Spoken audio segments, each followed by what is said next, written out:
بسم الله الرحمن الرحيم. يعتبر البكاء عند الأطفال خصوصا في أول سنة من عمره من أكتر المشاكل اللي بتواجه الأمهات. أول وأهم سبب هو البكاء الطبيعي اللي بيحصل أول 6 شهور، وده بيكون نتيجة عدم اكتمال الجهاز الهضمي اللي بيؤدي لنوع من أنواع التقلصات بتحصل على فترات على مدار اليوم.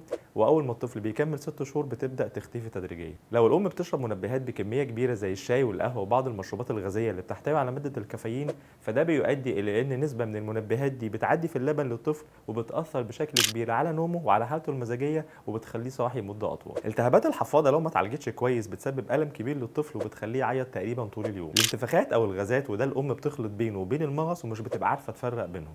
في حالة الانتفاخ بتكون بطن الطفل حجمها أكبر من الطبيعي ومشدودة، وده معناه إن الطفل بطنه فيها غازات كتير ومش قادر يخرجها. أما المغص فبتكون بطن الطفل طرية إلى حد ما، وأثناء العياط بتكون رجل الطفل مشدودة ناحية بطنه. الأصوات العالية أو الضوء الزايد عن اللزوم زي الأفراح مثلا بتكون أحيانا بسبب في بكاء الطفل، وبيتحسن تماما أول ما بنبعد عن المكان اللي فيه الأصوات دي أو نطلع بيه في مكان هادي. التهابات الأذن الوسطى زي اللي بيكون من أهم أعراضها إن الطفل بيبكي بشكل هستيري وبنغمة أعلى من الطبيعي، وبيكون غالبا معاه ارتفاع في درجة الحرارة. وزي ما البكاء بشكل أكتر من المعتاد أمر مش طبيعي، قلة بكاء الطفل أو هدوءه أكتر من اللازم برضه مش طبيعي، وساعتها لابد الأم تستشير الدكتور عشان تكون مطمنة تماما. استنونا في اللي جاي.